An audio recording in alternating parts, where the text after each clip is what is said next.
اعوذ بالله من الشیطان الرجیم بسم الله الرحمن الرحیم.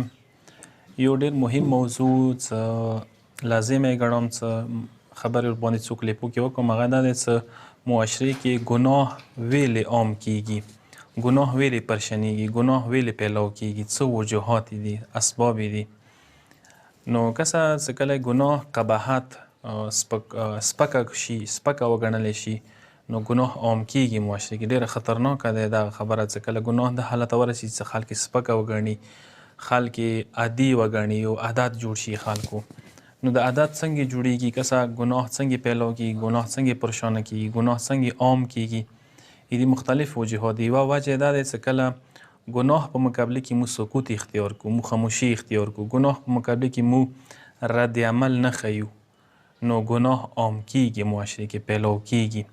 لازمه نه دی چې ته خامخا خبرې وکړي یا وینا نه، کم از کم یو دا دی چې انسان پکار دی چې یو شکل جوړ کړي، یو کم از کم ګناه کوم کس کوي هغه سره کم از کم یو داسې رویه اختیار کړي چې هغه پوه شي چې یاره ښه کار نه دی کړی او ښه کار د نه کوم.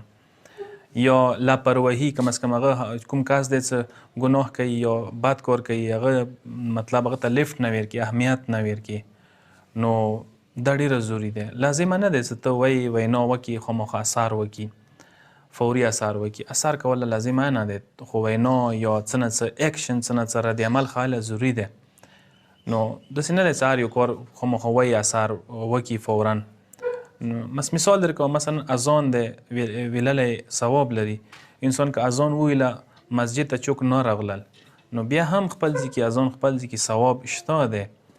یا تو اکثر روایاتو کې راغلي دي امر بالمعروف دوره زیات اجر دی، دوره زیات ثواب دی. سمندر په مقابله کې یوه قطره نور عبادات داسې دي لکه یوه قطره سمندر په مقابله کې. امر بالمعروف لکه سمندر وي، دوره ثواب لري. نو په کار دی چې انسان ګناه په مقابله کې څه نه څه وایي، حرکت وکړي، نو ضروري نه دی چې خامخا فوري اثر هم وکړي، فوري رد عمل مثلا انسان ته وښیلی شي. مثلا زه مثال در کوم، یو استاد دی کلاس کې، هغه حاضر شي، سکول ته لاړ شي، بالاخره هغه ته تنخواه میلویږي، چاهې شاګردان راشي یا نه راشي. یا مثلا یو که چیرې کس جمع لمانځه دپاره مسجد ته لاړلو، پیش نماز نه راغو، جمع لمونځ نه وشو، دې که فردا لمونځ وکړه بیا دې ته ثواب میلویږي.